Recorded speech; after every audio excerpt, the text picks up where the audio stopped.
Hi, this session is designed to help you find, get logged in, and use for the first time the AI services like ChatGPT and Dall-E and Google's Bard and Adobe's Firefly. If you started using it, if you know how to find your account and the website, this is not for you. There's other stuff that is, but for right now, if you don't know where to start, don't know how to set up the account, that's what I created this for. So we'll run through those four. Thanks. Enjoy.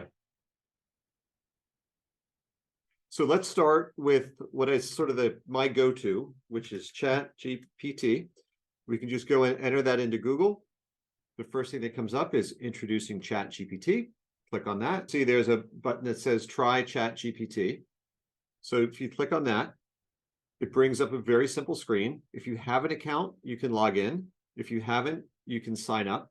And the sign up will take you to an option of your email using your Google address, your Apple ID, or Microsoft.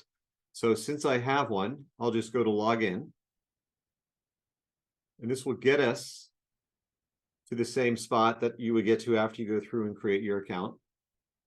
And then once you get here, you've got two main choices, GPT 3.5 or 4. 3.5 is free, 4 costs $20 a month. 4 is significantly better than 3.5. So while you're coming up to speed, make sure you have a good experience. I suggest you splurge and do the $20 a month. If not, 3.5 will give you a sense, but the results won't be quite as good. Let's select that. And then we just come down and we type in anything we want. So why don't we put in, give me 5 ways that ChatGPT could make my life more creative. It does accommodate poor spelling, which I'll even leave it in there because you can see I had a typo in the first one. And it will come back and we'll run through 5 ways that it will do that. The nice thing with ChatGPT is it's endlessly patient. It doesn't judge you, and you can continue to refine it. So if there's something here you don't like or something that you want a little bit more about, you can say something like, let's just take the 4th one. Tell me more about learning new skills.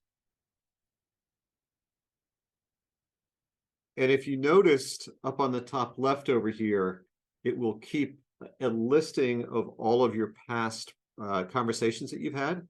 So you can go back if you move on to something which is a different topic, which you'd want to start a different string for a different topic, you can go back and see the ones that you had before. So let's stop that for now. And then if I want, for example, say, oh, this is interesting, turn this into a blog post of 200 words. You can do that. And it will go through and it will create a fairly detailed, but also fairly generic blog post of 200 words. If you also wanted it then to do it, you could take that and then say, write this in the tone of, who should we put? Let's put Hunter S. Thompson. And we'll come back to Google. And let's say if we want to go to the other text, the other chat bot, which is Google's Bard.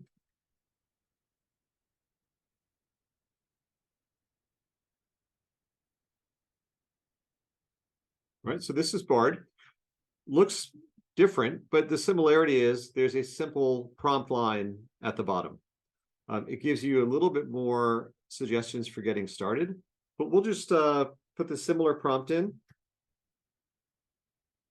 And in both these cases of Bard and ChatGPT, each time you do it, it will come up with slightly new and different content. So it's not pulling this from the exact same thing each time.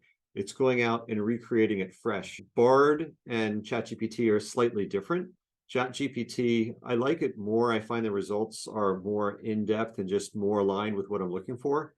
However, the data in there cuts off in September of 2021. So if you're looking for anything that's current, you need to come over to Bard. There's some other ways to do it within ChatGPT, but it gets more complex. But at the simple level, I would use ChatGPT for things that are more historic and are not related to current events. Bard is more up to the minute and has the ability to search the web. But the same type of thing here, right? So if you like this, you can say, tell me more about the third point.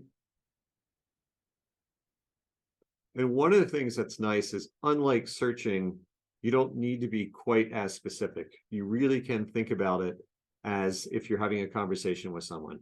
And you can stop it, you can tell it to go back, you can tell it for more information, you can change the length or the tone. So the best suggestion I would have is just to go in and start playing with it. You're not going to break it, it's going to be there and it's going to be patient. Okay,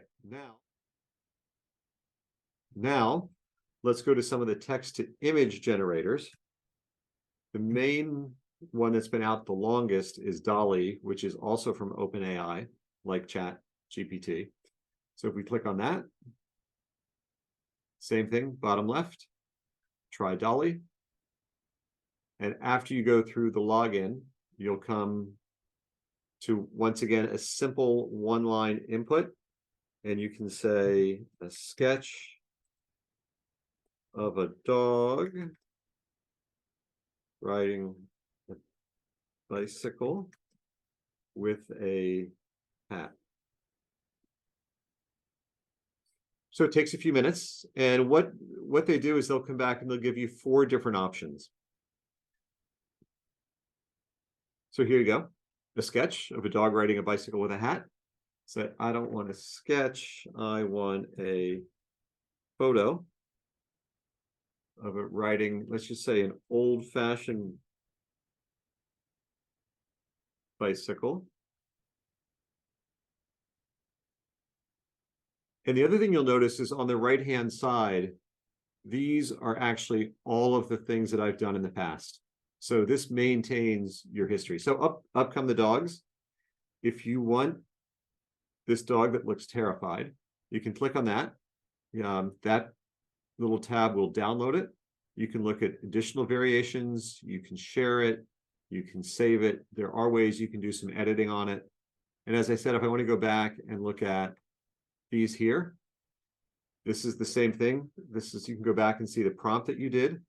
So that is Dall-E. Now, the other one, which I think is worth talking about, is Adobe's Firefly. So we'll come back to trusty Google.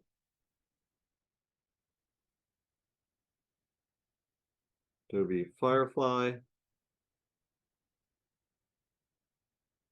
Click on Firefly. And here, I think they just put this up because they've announced a new version of Photoshop.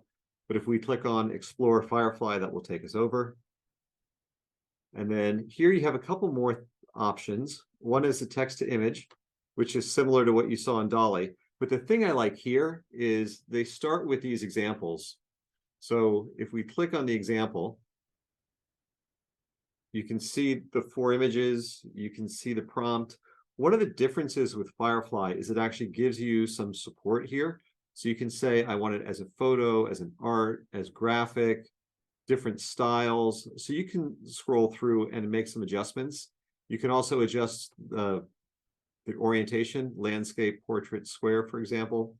So if we just take this one, let's change cat to dog. So there's the dog. Let me jump in for just a moment and underscore something that's really important. One of the things that I like a lot about Adobe's Firefly is that, unlike Dall-E and Midjourney and some of the other products that are out there, Adobe trained its model on images that it has the license to. For example, the stock photography database and business that it runs, it used that to train the model. It used public domain images and images where there was clearly open licensing. So what that means is that when you create something with Firefly, you know you can use it for commercial purposes. Whereas if you create something with one of the others, the law behind it is still fuzzy. It's unclear what the rights are and if other people are going to have a claim on that image that you create. It's not saying that you can't use it. It's just there's a lot of uncertainty and doubt around it. The last thing I want to show you is actually really cool, and it came out within the last 2 weeks. This is the very beginning of June. And that is how some of this AI is integrated into Google, specifically into Google Docs. So let's come into Google Docs. And if we come in with a new document on Google Docs, you get this little button here, where if you click on it, it's help me write. And let's just say that you want to write a letter to the principal explaining why my daughter was out sick yesterday. Okay. So that's all I put in. And what this is going to do is look at the world of letters that have been written to principals and generate one specific to you. So it's done some things that I like, where it kind of has the format, it has, the things that you need to cover. It has an area to insert your daughter's name, which is highlighted because that's obviously critical. But what's interesting here is it actually says she woke up with a fever and a sore throat. So you never wrote that. She may or may not have had a fever and a sore throat. But because it's looking across the, theoretically every letter that's been written or that it can get its hands on, fever and a sore throat is probably the most common reason for a kid missing school. So that's where it came from. What that underscores is the importance of checking this, because at the end of the day, if it's your letter, you're responsible for what it says, whether Google wrote it or something else did. So you really need to make sure that you go back and check it. So for example, here it says, I took her to the doctor this morning and she was diagnosed with strep throat. She is currently on antibiotics. So that's made up and it's wrong. So, it's a little 6 of one, half dozen of the other, right? I'm actually surprised that it said that. So take this for what it's worth. In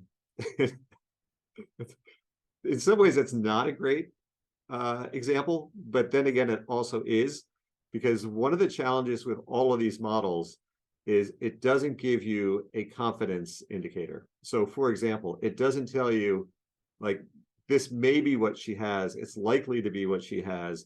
It just makes things up and creates a letter like this, which sounds like it's very, very confident when in fact it might be inaccurate. So in this case, you know this because it's your daughter.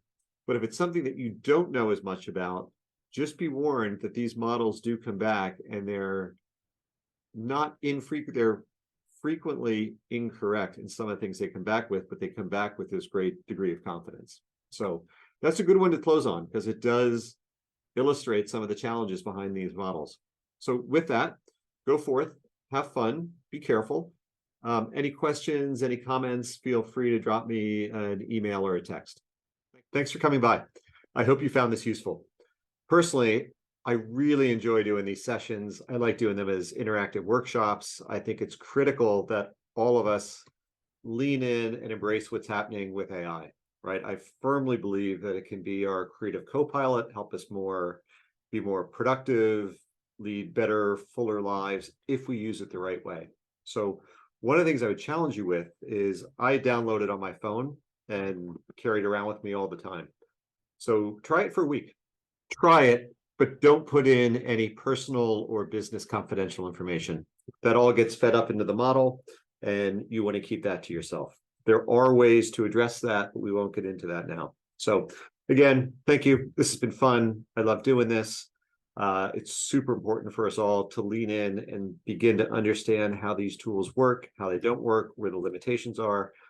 I think that's the first step in us being sort of informed citizens and being able to help steer this in a positive direction. So with that, thank you. I'm doing workshops, interactive workshops, things that are domain and industry specific.